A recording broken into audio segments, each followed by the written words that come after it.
Magandang araw po Kuya Jay, at sa lahat ng tagapakinig nyo, nais ko lang po ibahagi ang istorya ng buhay ko, na matagal ko nang tinatago sa pamilya ko. Ako po si Rose, 23 years old, kasalukuyan pong nakatira dito sa Cainta, Rizal. Laking probinsya po ako, at dahil sa hirap ng buhay nakipagsapalaran ako dito sa Manila. Mayroon kaming kapitbahay noon, siya si Ate Mercy, may alam daw siyang trabaho dito sa Manila na kasambahay. Sa kagustuhan kong makatulong sa pamilya ko, sumama ako kay Ate Mercy. Sagot daw niya lahat ng gagastusin namin sa pamasahe. Ang sabi niya ay bayaran ko na lang daw siya pag nakaipon ako. Dumiretso kami sa apartment na tinutuluyan niya, nagtanong ako, saan po ang magiging amo ko? Ang sagot niya ay, matulog ka muna at mag-beauty rest, mamayang gabi tayo pupunta sa magiging amo mo. Sinunod ko naman siya ng walang pagdududa. Kinagabihan, ginising ako ni Ate Mercy, maligo na daw ako at isuot ko daw ang damit na nilagay niya sa kama ko. Sabi ko, napakaikli nito sa akin Ate Mercy. Hindi ako nagsusuot ng ganito kaikli, halos labas na ang kaluluwa ko sa damit na ito.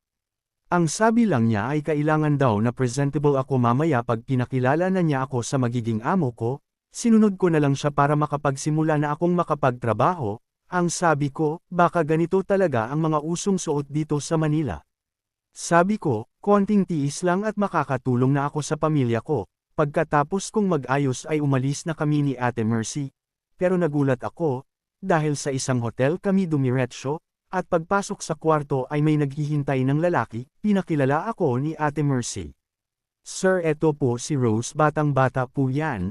Nanlamig bigla ang katawan ko, na para bang hihimatayin ako, halos hindi ako makagalaw sa kinatatayuan ko. Wala na akong nagawa, nung iwan kami ni Ate Mercy sa kwarto. Kuya Jay, inangkin niya po ang buong katawan ko. Wala akong magawa, hindi ko magawang lumaban dahil hindi ko alam kung saan hihingi ng tulong, nagpaulit-ulit siya sa ginagawa niya at di alintana ang luha na dumadaloy sa mga mata ko. Natapos ang halos 3 oras, iniwan ako ng lalaki sa kwarto. Pumasok naman agad si Ate Mercy, inabot sa akin ang 2,000, natuwa sa iyo si Sir, binigyan ka ng tip, bayad ka na sa akin sa inabono ko sa iyo sa pamasahe dito.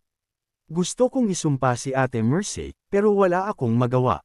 Wala akong ibang kilala dito sa Manila, natatakot akong pumasok sa iba, dahil baka mas malala pa ang mangyari sa akin. Hindi ko alam kung paano ako uuwi sa amin. Nahihiya ako ikwento sa pamilya ko ang nangyari sa akin dito. Nagpaulit-ulit ako sa ganitong trabaho, halos 4 na taon ko nang ginagawa ang ganito. Hindi ko alam kung matatakasan ko pa ang ganitong buhay. Hindi ko alam kung matatanggap pa ako ng pamilya ko, pag nalaman nila ang nangyari sa akin. Sa mga makakabasa nitong sulat ko, sana mabigyan niyo po ako ng marangal na trabaho, natatakot po talaga ako sumubok ng iba.